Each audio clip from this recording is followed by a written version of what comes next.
Welcome to அதீஸ் kitchen. நம்ம இப்போ ரொம்ப ஈஸியாக பட்டாணி உருளைக்கிழங்கு குருமா 4 நிமிஷத்தில் 4 விசில் விட்டு எப்படி பண்ணுறது அப்படிங்கிறது தான் பார்க்க போகிறோம்.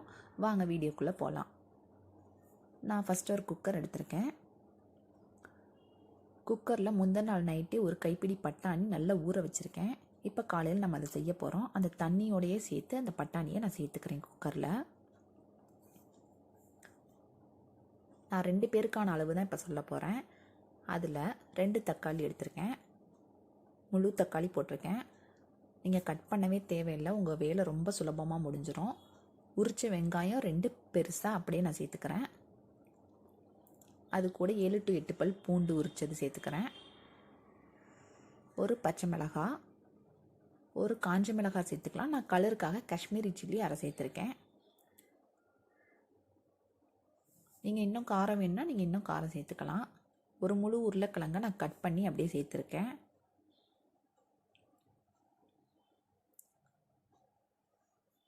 ½ டேபிள் ஸ்பூன் சீரகம், ½ டேபிள் ஸ்பூன் சோம்பு, மிளகு காரத்துக்கு ஏற்ற மாதிரி போட்டுக்கோங்க. நான் காரம் கம்மியாக தான் சேர்த்துருக்கேன். இதுவே போதுமான அளவாக தான் இருக்கும்.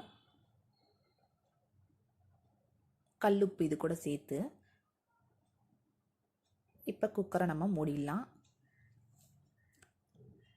4 விசிலுங்க. பட்டாணி, உருளைக்கிழங்கு, தக்காளி, வெங்காயம், பச்சை மிளகாய் எல்லாமே நல்லா வெந்துடும். 4 விசில் விட்டு எடுத்து பார்க்குறோம். பாருங்கள், நல்லா வெந்துருச்சு. இப்போ இதை ஒரு மிக்ஸி ஜாருக்கு ட்ரான்ஸ்ஃபர் பண்ணிக்கிறோம். நீங்கள் அந்த பட்டாணியையும் தண்ணியையும் தவிர எல்லாத்தையுமே நீங்கள் இதில் ட்ரான்ஸ்ஃபர் பண்ணிக்கலாம் மிக்ஸி ஜாரில். கொஞ்சோண்டு ஒரு ஸ்பூன் பட்டாணி மட்டும் இதில் எக்ஸ்ட்ரா ஆட் பண்ணிக்கிறோம், அவ்வளோதான். இப்போ நல்லா அரைச்சி எடுத்துக்கலாம். இதை பாருங்கள், நான் நல்லா அரைச்சி எடுத்துட்டேன். நம்மக்கிட்ட மீதி இருக்கிறது அந்த மீதி இருக்க தண்ணியும் பட்டாணியும் மட்டும்தான். அதை நான் தனியாக ஒரு பவுலில் எடுத்து வச்சுருக்கேன். இது ஒரு ஓரமாக இருக்கட்டும். திரும்ப அதே குக்கரை வாஷ் பண்ணி அதில் நான் எண்ணெய் விட்டுருக்கேன் 2 ஸ்பூன்.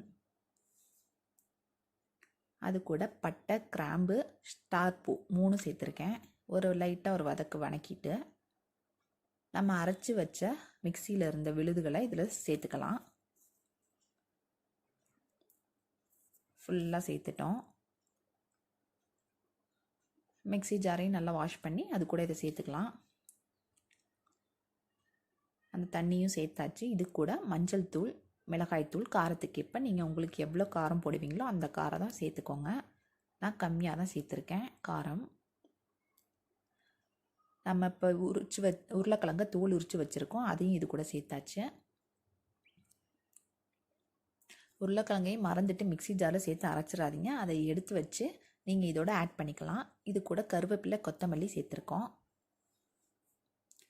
இப்போ நம்ம தண்ணியோடு எடுத்து வச்ச பட்டாணியை இது கூட சேர்த்துக்கிறோம். சேர்த்து நல்லா ஒரு தடவை ஒரு மிக்ஸ் பண்ணிவிட்டு இப்போ நீங்கள் ஒரே ஒரு விசில் விடணும். ஏன்னா அந்த தண்ணியும் மசாலாவும் நல்லா மெர்ஜ் ஆகணும். அதனால் நீங்கள் ஒரே ஒரு விசில் விடுங்க, அவ்வளோதாங்க. ஒரு விசில் விட்டோன்னே இப்போ நம்ம ஓப்பன் பண்ணி பார்க்கலாம். எண்ணெயெல்லாம் நல்லா பிரிஞ்சு மேலே வரும். ரொம்ப விசில் விட்டால் குழஞ்சிரும். ஒன்று தான் விட்டாச்சு.